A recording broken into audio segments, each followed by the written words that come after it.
Hello guys, welcome back to my YouTube channel. ഇന്നത്തെ എൻ്റെ വ്ളോഗിൽ ഒരു സ്പെഷ്യൽ ഡേ ആണ്. ബിക്കോസ് ഇന്ന് റമദാൻ 13. ഇന്ന് എൻ്റെ ലൈഫിലെ ഒരു സ്പെഷ്യൽ ദിവസം കൂടെയാണ്. അപ്പം ഞാൻ വിചാരിച്ചു അബുദാബിയിലെ ഷെയ്ഖ് സാഹിദ് മോസ്കിൽ വന്ന് നോമ്പ് ഇഫ്താർ എന്നിവിടെ ആകാമെന്ന് കരുതി. സോ ഞങ്ങളിവിടെ എത്തി.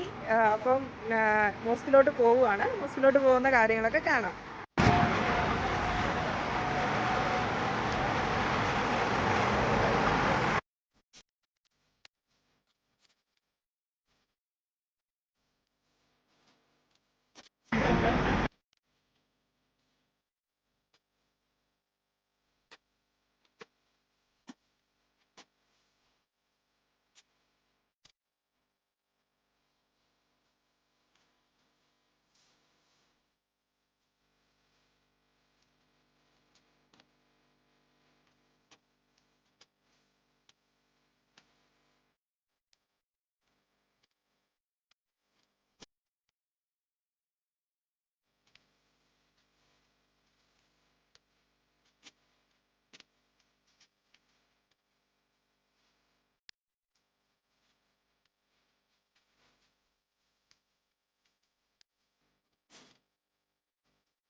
ഇതാണ് എനിക്ക് കിട്ടിയ ഇഫ്താർ ബോക്സ്. ഇതിനകത്ത് ഒരുപാട് ഐറ്റംസ് ഉണ്ടായിരുന്നു.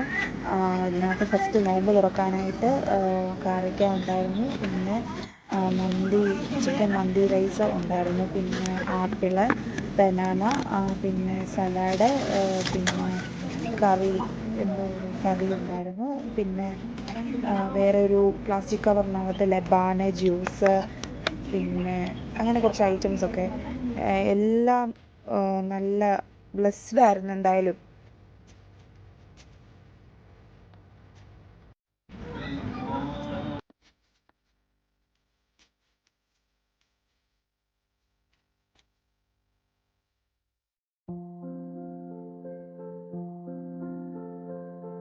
അങ്ങനെ ഞങ്ങൾ നോമ്പ് തുറന്ന് പുറത്തേക്ക് നടന്നു. അപ്പോഴത്തേക്കിനും നമ്മൾ പ്ലാൻ ചെയ്തു, മോസ്കിനകത്തൊന്ന് കയറിയാലോ എന്ന് ഞങ്ങൾ രണ്ടുപേരും കൂടെ പ്ലാൻ ചെയ്തു. അങ്ങനെ ഞങ്ങൾ പതിയെ മോസ്കിൻ്റെ ഉള്ളിലേക്ക് പോകാൻ തുടങ്ങി.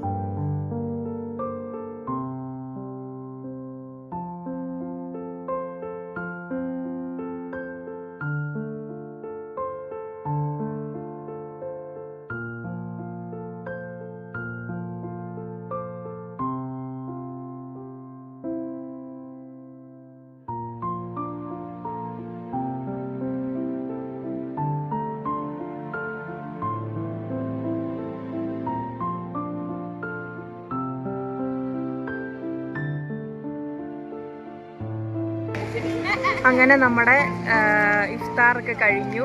അപ്പോൾ ഇന്നത്തെ എൻ്റെ സ്പെഷ്യൽ ഡേ എന്താണെന്ന് ഞാൻ നിങ്ങളോട് പറയാൻ പോവായിരുന്നു. ഇന്ന് എൻ്റെ ബർത്ത്ഡേ ആയിരുന്നു. എനിക്ക് അൽഹംദുലില്ലാ മാഷാ അല്ലാ ഇന്ന് എനിക്ക് 28 ഇയേഴ്സ് ആയി. സോ ഇന്നത്തെ ദിവസം ഇങ്ങനെ ആകണമെന്ന് ഞാൻ ആഗ്രഹിച്ചിരുന്നു. കാരണം ഒരു ബർത്ത്ഡേ എന്നൊക്കെ പറയുമ്പോൾ ഒരു മെമ്മറീസ് ഉള്ളൊരു ഡേ അല്ലേ. അപ്പം എൻ്റെ 28ാമത്തെ വയസ്സിലെ ബർത്ത്ഡേ ഇവിടെ ആഘോഷിക്കാനും ഇവിടെ ഇരുന്ന് ഇഫ്താർ നോമ്പ് തുറക്കാനും ഒക്കെ അല്ലാഹു തആല അനുഗ്രഹം നൽകിയതിന് ഞാൻ ഒരുപാട് നന്ദി പറയുന്നു പടച്ചവനോട്. അപ്പോൾ അടുത്ത വർഷവും ഇതുപോലെ നല്ലൊരു ബർത്ത്ഡേ ആകാനും ഒക്കെ ഞാൻ ആഗ്രഹിക്കുന്നു. എന്തായാലും ഇൻഷാ അല്ലാഹ് റമദാനിൽ തന്നെ ആയിരിക്കും എൻ്റെ നെക്സ്റ്റ് ബർത്ത്ഡേയും. അപ്പം എല്ലാവരും എൻ്റെ ഈ വീഡിയോ കാണുന്ന എല്ലാവരും എന്നെ ഒന്ന് വിഷ് ചെയ്തേക്കണം. കാരണം കുറച്ച് എൻ്റെ ഫ്രണ്ട്സ് മാത്രമേ അറിയത്തുള്ളായിരുന്നു, എല്ലാവർക്കും ബർത്ത്ഡേ ആണെന്ന് അറിയത്തുള്ളായിരുന്നു. അപ്പോൾ എൻ്റെ എല്ലാ സബ്സ്ക്രൈബേഴ്സും എൻ്റെ ബർത്ത്ഡേ ഒന്ന് വിഷ് ചെയ്തേക്കണം. എല്ലാവരുടെയും കമൻസൊക്കെ ഞാൻ വായിക്കുന്നുണ്ട്, നല്ല സന്തോഷമുണ്ട്. അപ്പോൾ നമ്മുടെ ഇന്നത്തെ ഈ ഗ്രാൻഡ് മോസ്കിലെ വീഡിയോ ഇത്രയേ ഉള്ളൂ. അപ്പോൾ അടുത്ത വീഡിയോ ആയിട്ട് കാണാം. ബൈ.